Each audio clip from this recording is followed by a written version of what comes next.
Queridos amigos, bem-vindos ao Think BRICS. Nestes dias, notícias de última hora, as principais notícias do mundo estão vindo do Oriente Médio.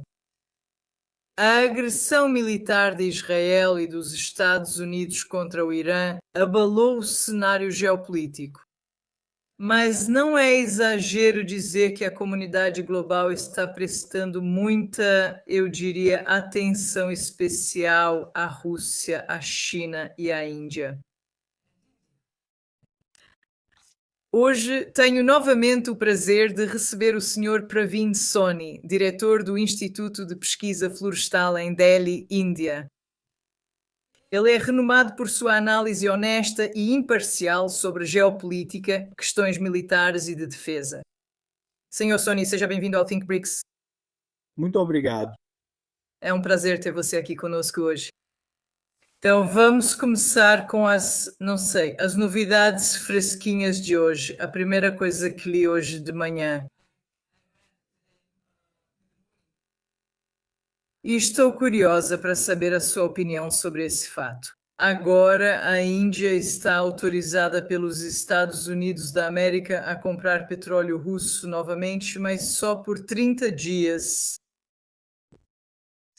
Qual é a sua opinião sobre isso? Sim, eu acho que esse desenvolvimento é muito importante, não só para o mundo entender, mas também para o povo da Índia perceber que toda essa conversa que acontece na Índia sobre ter uma autonomia estratégica, na verdade, não é verdadeira. Porque quando você fala até mesmo de uma parceria, os parceiros são iguais. E aqui o que está sendo feito é isso. O secretário de Comércio americano, Scott Bessent, disse publicamente que damos uma isenção de 30 dias para a Índia. E por quê? 30 dias, porque ouvimos o presidente Trump dizer que essa guerra no Oriente Médio vai durar 4 ou 5 semanas.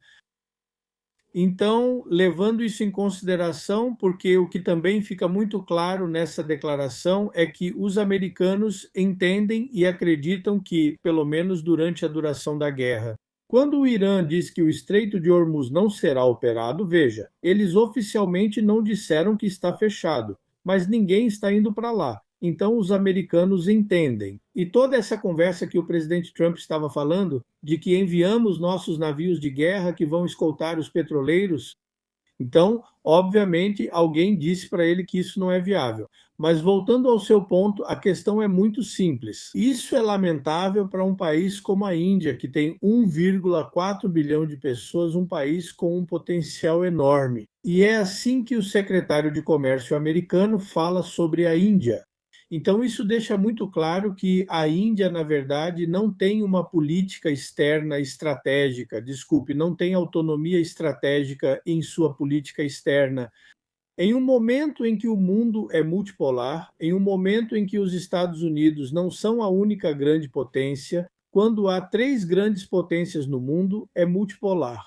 Então, eu acho que, no geral, é uma notícia muito triste quando vejo do ponto de vista indiano. Muito obrigada pelo seu vídeo recente. Seu comentário recente sugere que a Índia quebrou a confiança com o Irã. Do seu ponto de vista, isso é um atrito diplomático temporário ou um realinhamento estratégico? E quais são as implicações de longo prazo para o corredor internacional de transporte norte-sul para os indianos?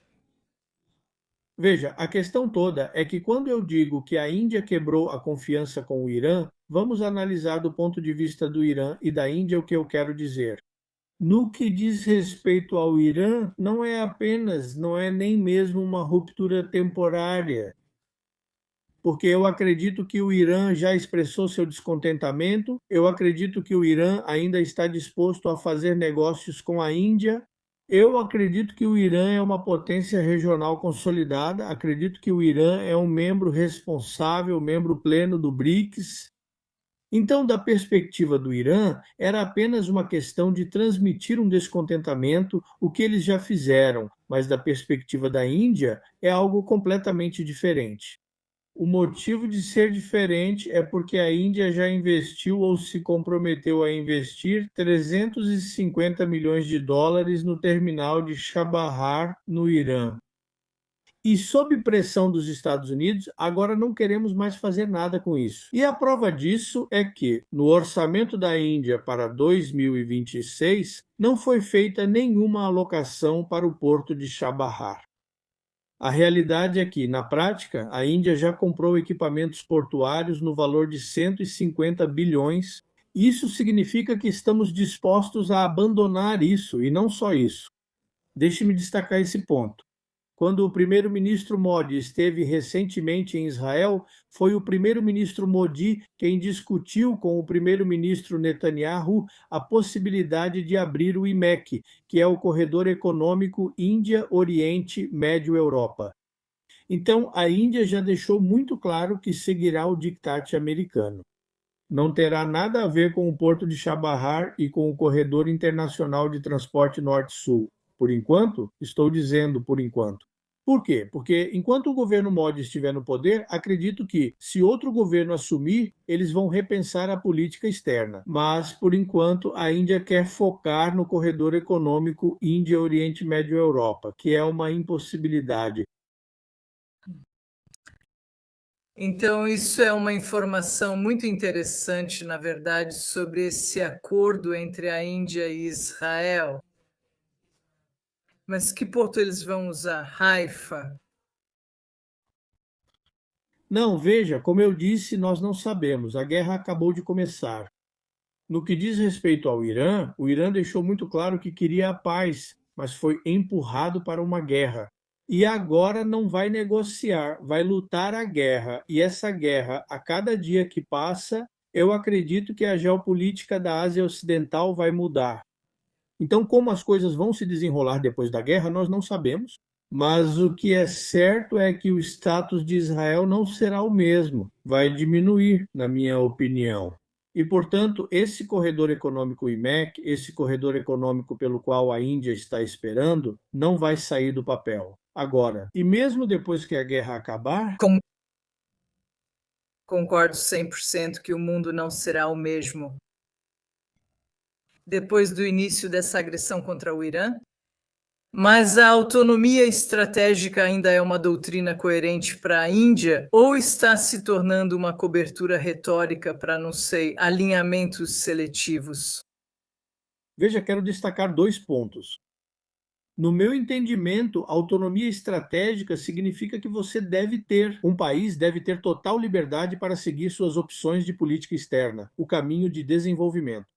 Então, nesse mundo multipolar que temos hoje, existem apenas 3 grandes potências que são os Estados Unidos, China e Rússia, que podem exercer autonomia estratégica. Mas dito isso, no que diz respeito à Índia, que continua dizendo que tem autonomia estratégica em sua política externa, e eu fiquei surpreso e chocado que, justamente ontem, o vice-secretário de Estado americano, Christopher Landau, ele está na Índia e, em um fórum apoiado pelo Ministério das Relações Exteriores e na presença do primeiro-ministro da Índia, deixou muito claro que a política externa dos Estados Unidos é, primeiro, América em primeiro lugar, e segundo, ele disse que, se o acordo comercial entre a Índia e os Estados Unidos for adiante, ele afirmou: estamos muito esperançosos de que isso vai acontecer. Então, isso pode ser a base para destravar uma parceria ilimitada entre os 2 países. Em outras palavras, o acordo comercial trata do compromisso da Índia de alcançar 500 bilhões de dólares em comércio bilateral até 2030, considerando que hoje o comércio bilateral é de apenas 139 bilhões de dólares. Então, a questão é que os americanos em nosso território, na presença do primeiro-ministro, estão dizendo isso. Se querem um relacionamento conosco, o acordo comercial é a base. Onde está a autonomia estratégica? Não consigo ver isso. Apenas uma abordagem de pau e cenoura.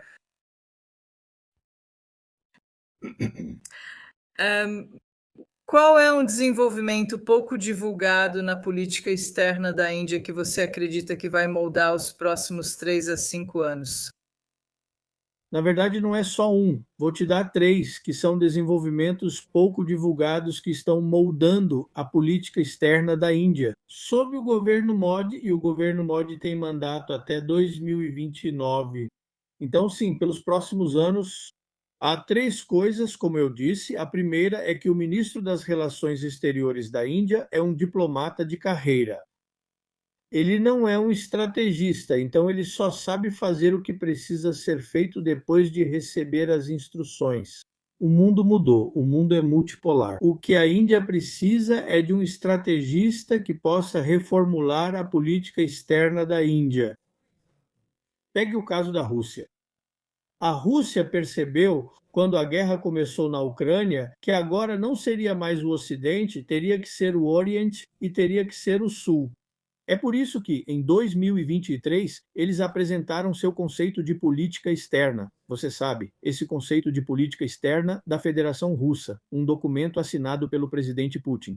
Agora é questão de estratégia. Isso não ocorre na Índia porque o ministro das Relações Exteriores é diplomata de carreira. Essa é minha opinião e ninguém comenta sobre isso. A segunda coisa é que agora sabemos muito claramente que os Estados Unidos e Israel estão ligados um ao outro. E Índia e Israel têm uma afinidade ideológica. O governo está lá agora. Esse é outro evento pouco noticiado. E o terceiro, claro, é que existem, porque você sabe, durante o mundo unipolar, muitos vínculos pessoais e burocráticos existem com os Estados Unidos. E eles ainda são pouco divulgados, porque são eles que estão moldando a política externa indiana. Então, já te dei três razões agora. Obrigada. Bem, começamos a mencionar Israel. Seu vídeo recente sugere que a Índia é geopoliticamente irrelevante na Ásia Ocidental. Considerando o fato de que o primeiro-ministro Modi visitou Israel apenas 40 horas antes dos ataques dos Estados Unidos e de Israel ao Irã começarem, você vê isso como uma oportunidade perdida para a desescalada ou isso é um sinal deliberado de alinhamento por parte do governo? Então, veja, quando eu falo em irrelevância geopolítica, o que isso significa é influência na região que está sendo geopoliticamente irrelevante. Então, a influência da Índia no Oriente Médio, ou o que também chamamos de Ásia Ocidental, ela se tornou completamente, não existe mais. E a razão para isso é que a Índia tinha uma política sensata de neutralidade. A Índia apoiou a questão palestina, a Índia apoiou a solução de dois estados e, sim, a Índia iniciou relações diplomáticas com Israel em 1993, mas mantínhamos um equilíbrio entre os dois, o que já não é mais o caso. Na verdade, essa visita, na minha opinião, a visita do primeiro-ministro Modi em 25 de fevereiro, e a guerra começou no dia 28 do mês. Acho que isso é um sinal claro do alinhamento da política externa da Índia com os americanos, assim como com Israel. Então, é por causa disso que eu digo que, do jeito que a guerra está acontecendo e do jeito que eu vejo, as coisas vão mudar. Ou o mapa da Ásia Ocidental vai mudar, eu vejo a Índia se tornando cada vez mais irrelevante geopoliticamente na Ásia Ocidental. Entendo. Bem, na verdade, falando francamente, quando vimos o comportamento do primeiro-ministro Modi em Israel, como também o discurso do primeiro-ministro Modi no Senado e etc. E então, depois disso, alguns dias após o início da guerra, eu pessoalmente pensei, como isso é possível? A Índia investiu, como você disse, muito dinheiro no Irã, na infraestrutura portuária e no corredor de transporte norte-sul. É impossível que eles não consigam proteger seus interesses nessa área. Mas se você disser agora que existe, não sei, alguma compensação de Israel, agora eles podem construir outro corredor de transporte. Mas, na verdade, eu acho, e vemos os comentários que estão chegando dos nossos espectadores, ninguém esperava a posição da Índia nessa situação como está, de se alinhar com Israel. Mas a Índia importa cerca de 60% mais da metade de sua energia do Oriente Médio ou Ásia Ocidental e tem cerca de 9 milhões de cidadãos. É um número enorme de pessoas na região. Novamente, com Israel agora como um parceiro-chave de defesa e o Irã como parceiro militar, parceiro histórico de conectividade energética. Quão sustentável é a abordagem de ambos os lados da Índia quando esses dois Estados estão em conflitos ativos? Quero dizer, com o Irã? Começamos nossa conversa falando sobre isso. Agora, os americanos deram permissão à Índia por 30 dias para comprar petróleo da Rússia. Então a Rússia não tem problema. A Rússia é uma fonte confiável, um amigo confiável. E eles disseram sim, quero dizer, se você quiser comprar deles, compre. Se não quiser, não compre. Então está tudo bem para a Rússia, eles vão fornecer, então vai vir de lá. E uma vez que a guerra acabar, como eu disse, que o Irã eu não vejo sendo derrotado na guerra, o Irã também vai receber de braços abertos. Ok, pode pegar da gente, então eles não têm problema. E quanto aos 9 milhões de pessoas, o que está acontecendo? É isso? Todos os nossos diplomatas, depois o ministro das Relações Exteriores, depois o próprio primeiro-ministro, eles estão conversando com todos esses cheques e pequenos reinos lá, porque nossos trabalhadores atuam lá, há muitos investimentos e pessoas trabalhando. Basicamente para ver sobre a segurança deles agora. Veja, eles não podem garantir a segurança porque eles mesmos estão com problemas, eles não conseguem garantir nem a própria segurança por causa das bases dos Estados Unidos que esses países do Golfo têm, eles estão sendo bombardeados e eles mesmos estão dizendo que, olha, há um problema e estão acusando os americanos dizendo, olha, seus sistemas de defesa aérea, seus mísseis interceptadores que vocês mantiveram para a proteção das bases, vocês estão tirando daqui e dando para Israel. Então eles têm um problema. E pelo que eu entendo, cerca de 20 mil indianos estão presos lá porque não há conexões por causa da guerra. Então não há muito o que se possa fazer por eles. Então sim, há um grande problema em mãos. Quero dizer, esses são os problemas da guerra. Mas a Índia, eu acho, por causa de sua política externa, certamente agravou os problemas. Porque, como eu disse, a cada dia que passa, eu avalio que a Índia vai se tornar cada vez mais irrelevante geopoliticamente, vai perder sua influência na região. Está mudando de ser um objeto para ser um sujeito ou vice-versa. Veja, a Índia sempre teve muita influência, relevância na Ásia Ocidental. Como eu disse, por causa de sua política equilibrada, agora essa política se tornou desequilibrada e extremamente desequilibrada. E agora nós nos inclinamos tanto para um lado que, na verdade, é a razão de todos os problemas na Ásia Ocidental. E não é que esses reinos, quero dizer, os acordos de Abraão, tudo isso, eu acredito que você pode jogar tudo isso pela janela. Na verdade, o que eu prevejo é que até mesmo esses países do Conselho de Cooperação do Golfo, na verdade, 4 deles, eles já disseram que vão considerar trabalhar juntos para ver o que fazer em relação aos investimentos americanos lá. E muito em breve eles vão conversar entre si sobre uma arquitetura de segurança coletiva. Porque as bases em seu território, que deveriam proporcionar segurança e dissuasão, na verdade são uma vulnerabilidade para eles.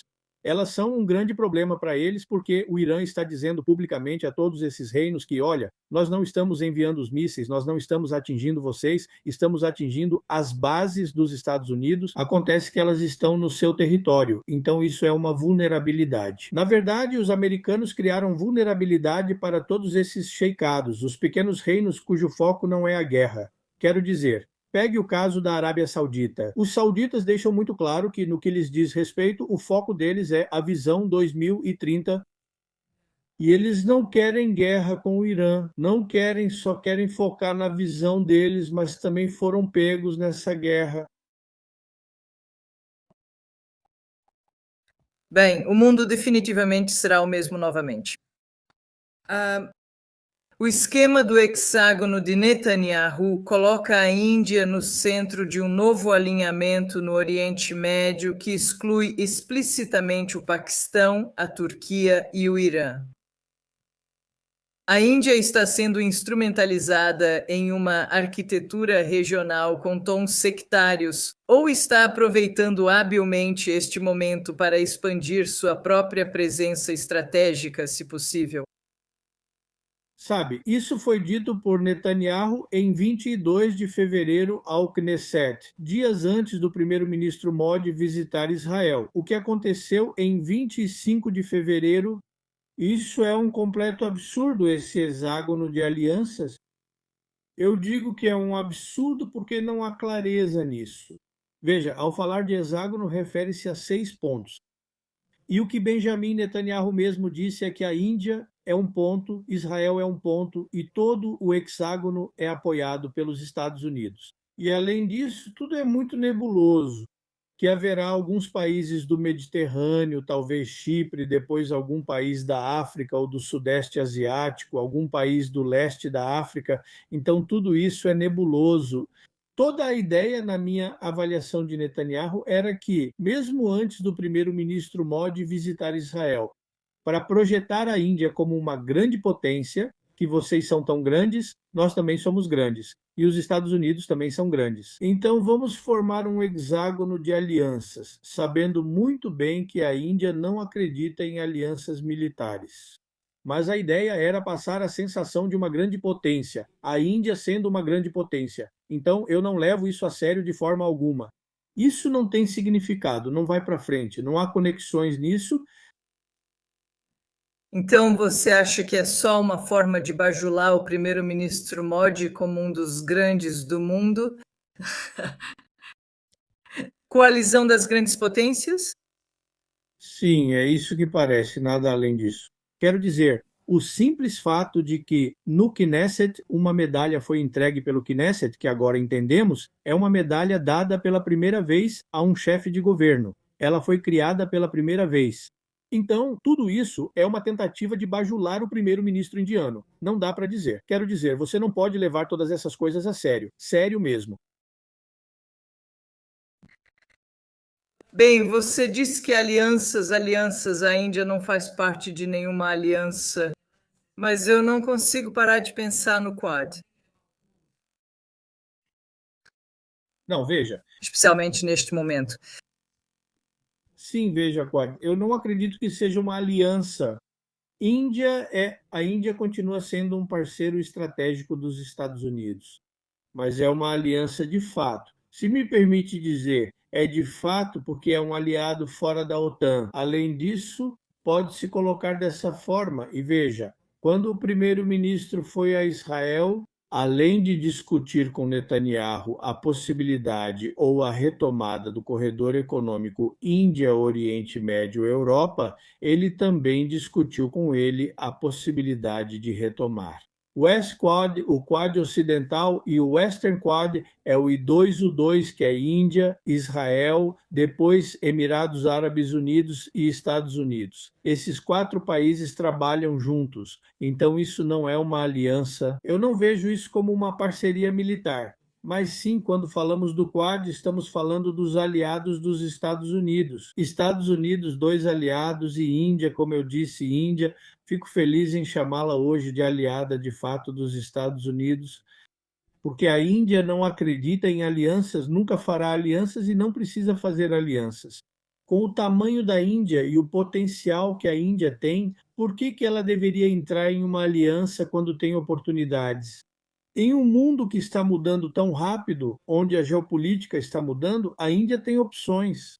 Antes era só os Estados Unidos, hoje existem 3 grandes potências, há opções, então cabe à Índia decidir para onde quer ir. Mas agora parece que a Índia decidiu de forma definitiva. E isso mostra que a política externa da Índia está completamente alinhada com os Estados Unidos. E os Estados Unidos estão ditando as coisas para a Índia, que é a parte lamentável.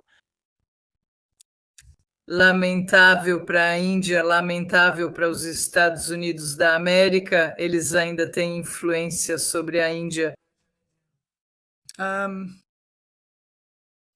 Muito obrigada pela sua visão, pelas suas informações, pela sua análise.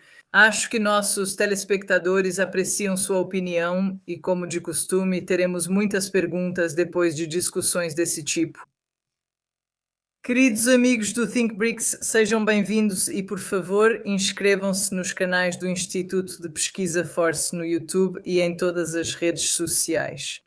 Muito obrigada, Sr. Sony. Da próxima vez, acho que vamos nos ver com mais frequência e agradecemos muito a sua análise de hoje. Muito obrigado.